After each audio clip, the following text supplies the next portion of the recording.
مرزا صاحب ہر چیز سے فارغ ہو جاتے ہیں. ہمارا دادا یہ تھا، تمہارا پردادا یہ تھا. اور ماموں پارٹی گھر میں اگر چچا اور تایا کی لڑائی ہو اور وصیت دادے نے لکھی ہوئی ہو سٹامپ پیپر کے اوپر، تو بچوں کا کام نہیں ہے کہ بتائیں کہ تمہارے دادے نے یہ لکھا تھا اس کے لیے اور یہ اس کے لیے، آپس میں نہ لڑو اور ٹیکسٹ کو فالو کرو. تو یہی تو ہم کہہ رہے ہیں کہ بخاری مسلم میں موجود ہے عمار کو باغی جماعت قتل کرے گی، تقتلہ الفئۃ الباغیہ یدعوہم الی اللہ ویدعونہ الی النار. ہم نہ بتائیں کہ رسول اللہ نے فرمایا، یہ چاچے تائے کی لڑائی ہے. ہم بتا رہے ہیں کہ ہمارا جو روحانی باپ ہے، النبی اولی بالمؤمنین من انفسہم وازواجہ امہاتہم، نبی مومنین کی جانوں پر ان سے بڑھ کر حق رکھتے ہیں، اور نبی کی بیویاں امت کی مائیں ہیں. انہوں نے ہمیں بتایا ہے کہ ان دونوں میں سے کون غلط پارٹی ہوگی.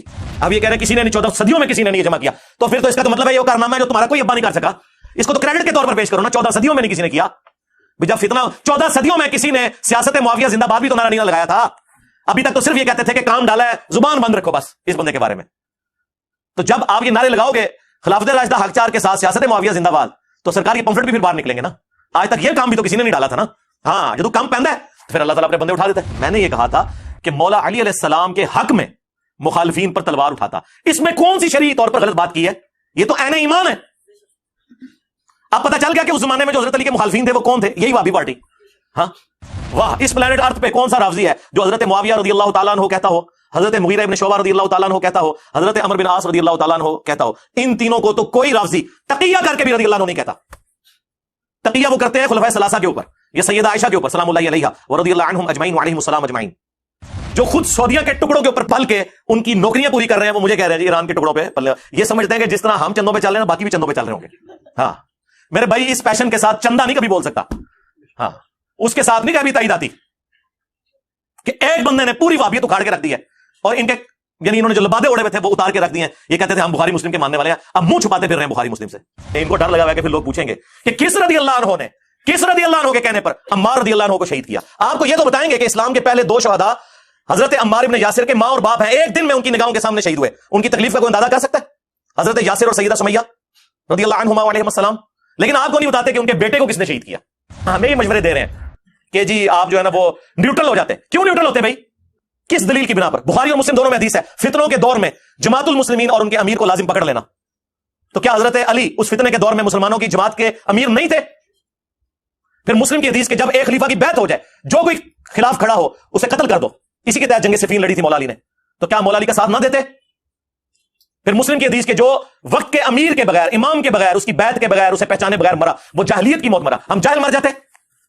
اٹھائیں المعجم الکبیر طبرانی، اسی ریفرنس سے مجموع الزوائد کے اندر حدیث موجود ہے، المستدرک للحاکم کے اندر موجود ہے کہ حضرت عبداللہ بن عمر اپنے آخری دنوں میں کہتے تھے مجھے پوری زندگی کسی نیک اعمال کے اعتبار سے کوئی غم نہیں کہ مجھ سے کبھی کوئی چھوٹا ہو سوائے ایک چیز کے کہ میں نے علی ابن ابی طالب کے ساتھ مل کر فیات الباغیہ کے خلاف قتال کیوں نہیں کیا. جو بات مولا علی کے ساتھیوں کو ان کی زندگی میں سمجھ آ گئی تھی، عبداللہ بن عمر کو وہی بات 34 ایئرز کے بعد جب بنو امیہ نے انہیں قتل کروانے کی کوشش کی اور وہ شہید ہوئے اسی کے اندر، ان کو سمجھ آ گئی. بعد میں تو افسوس کرتے تھے. اسی پہ تو میں نے بولا تھا نا کہ عبداللہ ابن عمر جیسا ہے ہی کوئی نہیں. تو اڈے نیوٹرل تھے، شاہی کوئی نہیں. اب کوئی بھی نیوٹرل بڑے سے بڑا لے آئے، عبداللہ بن عمر سے بڑا ہوگا. انہیں تو سمجھ آ گئی نا. لہٰذا اب مسلمان آپس میں لڑ رہے ہیں تو تم اس جنگ کا حصہ نہ بنو. یہ کس نے کہا؟ ابو بکرہ نے. اور ابو بکرہ کے ساتھ جو بنو امیہ نے کیا نا، ہاں جس نے مولا علی کے ساتھ یہ معاملہ کیا نا، مرنے سے پہلے اس کے 14 طبق روشن کیے بنو امیہ نے. وہ میں آپ کو بعد میں بتاتا ہوں کہ اس ابو بکرہ کے ساتھ انہوں نے کیا کیا، جو لوگوں کو روکتے تھے حضرت علی کا ساتھ دینے سے. لیکن نیوٹرل تھے. یہ بھی نہیں کہتے تھے کہ آپ معاویہ کا ساتھ دو. حضرت معاویہ کا ساتھ بھی وہ نہیں کہتے تھے رضی اللہ تعالیٰ عنہما. ہم تو احترام سے نام لیں گے ساروں کا. میری امت اور فتنوں کے درمیان دروازہ عمر ہے، جب اسے توڑ دیا جائے گا میری امت پہ وہ فتنے ٹوٹ پڑیں گے.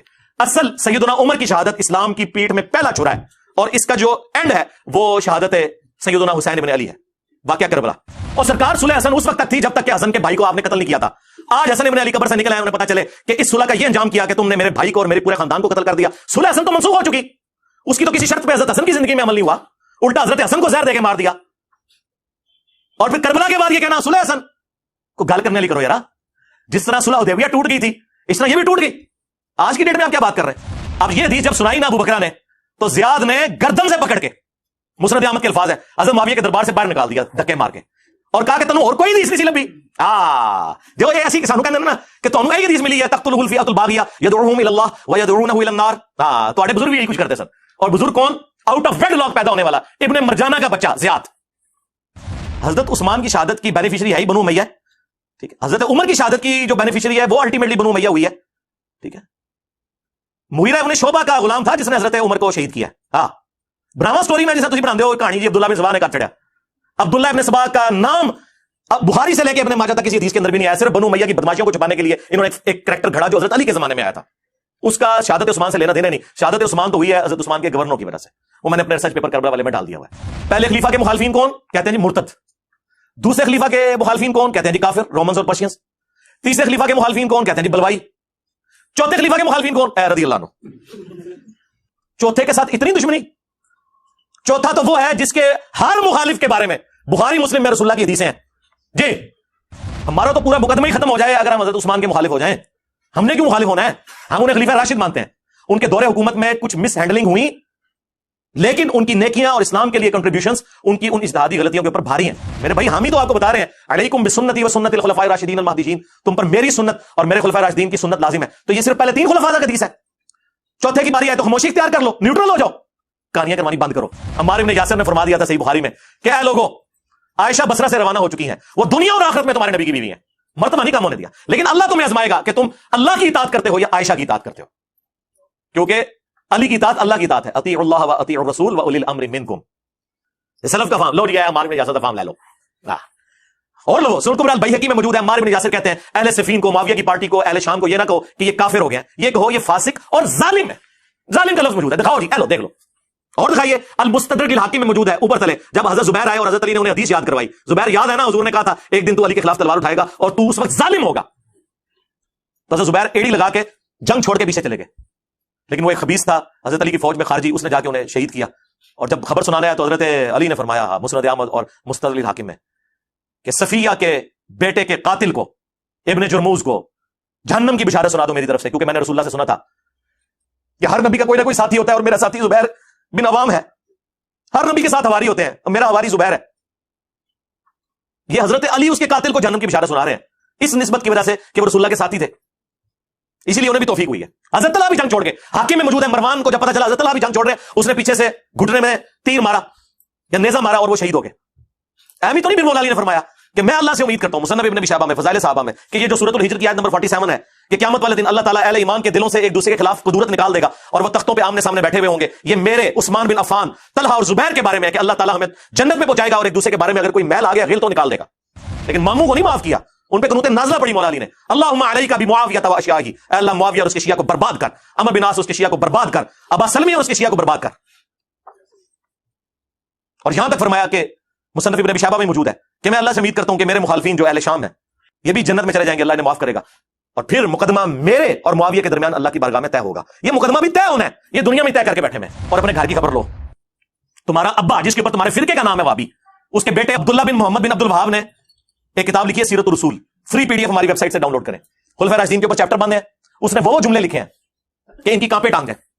اس نے لکھا ہے اس کے اندر کہ حضرت معاویہ نے شہادت عثمان کا جھوٹا الزام حضرت علی پہ لگایا اور بیعت سے بھی منحرف ہوئے، لیکن اللہ تعالیٰ نے حضرت علی کو سرخرو کیا. پھر انہوں نے لکھا کہ بنو امیہ 60 سال تک گالی گلوچ کرواتے رہے، تنقید بیان کرتے رہے، تضحیق کرتے رہے حضرت علی کی ممبروں کے اوپر، لیکن اللہ تعالیٰ نے مولا علی کی شان کو بلند کیا. اور پھر انہوں نے مسند احمد کی حدیث نقل کی کہ اصحاب نے جنگ چھوڑ دی تھی قتل عمار کے بعد، اور حضرت عمرو بن عاص نے حضرت معاویہ سے کہا کہ عمار قتل ہو گیا، اور رسول اللہ نے فرمایا تھا عمار کی قاتل جماعت وہ باغی ہے. تو انہوں نے کہا ہم نے اسے قتل کیا ہے، نہ یہ علی ساتھ لے کر آتا، یہ اس کے ساتھیوں نے لا کے ہمارے نیزوں کے آگے پھینک دیا، اور نہ یہ شہید ہوتا. تو حضرت علی کو جب یہ خبر پہنچی تو انہوں نے کہا اچھا پھر اس کا مطلب ہے کہ حمزہ کے قاتل رسول اللہ تھے، نہ لے کر آتے اور نہ وہ شہید ہوتے. اچھا یہ آج یہ کوئی جملہ بولے تو لوگ کہیں گے کہ حضور کی مثال دے کے گستاخی کر دی ہے. بھائی جو موٹے دماغ کے لوگ ہیں نا انہیں سمجھانے کے لیے اس طرح کی بات کرنی پڑتی ہے، اور یہ مولا علی کی سنت ہے پکی دینا. پکی چیز ہے، الزامی جواب سی جو مولا علی نے دیتا. پھر اسی طریقے سیدہ عائشہ کے بارے میں بھی انہوں نے اس میں لکھا کتاب میں کہ پوری زندگی وہ روتی تھی، ان کا دوپٹہ آنسوؤں سے تر ہو جاتا تھا، اور حضرت علی نے جو عزت کے ساتھ انہیں گھر رخصت کیا وہ بھی سیرت الرسول میں لکھا ہوا ہے. ایک ایک چیز انہوں نے لکھی ہوئی ہے اس کے اندر. یہ تو وابیوں کے اپنے امام نے لکھا ہوا ہے، اس کو کیوں نہیں کہتے کہ ایران کے ٹکڑوں پہ پلنے والا جانور آیا نا دڑ تلے ہوں. وہ مولانا اسحاق صاحب نے صحیح کہا تھا کہ اگر انہوں نے ان 3 بندوں کی غلطیاں مان لی ہوتی نا، حضرت معاویہ رضی اللہ تعالیٰ عنہ، حضرت مغیرہ بن شعبہ رضی اللہ تعالیٰ عنہ، حضرت عمرو بن عاص رضی اللہ تعالیٰ عنہ، تو ابو بکر اور عمر کی داڑیاں نہ کھینچی جاتی. یہ وہاں تک پہنچے اس لیے کہ جب انہوں نے کہا کہ یہ کیا تو ان کو تو پتا چل گیا کہ یہ تو وہ لوگ تھے جن کے بارے میں تو بخاری مسلم میں چیزیں آئی ہوئی تھی، لہٰذا یہ منہج جو اہل سنت کا فراڈ کے اوپر مبنی ہے، انہوں نے یہ رزلٹ نکالا اور ان کا سودا پھر بک گیا. ظاہر ہے ہر فرقے کے پاس کوئی ایک تگڑی شے ہوتی ہے جس کی بنیاد پہ وہ اپنا فرقہ چلا لیتا ہے.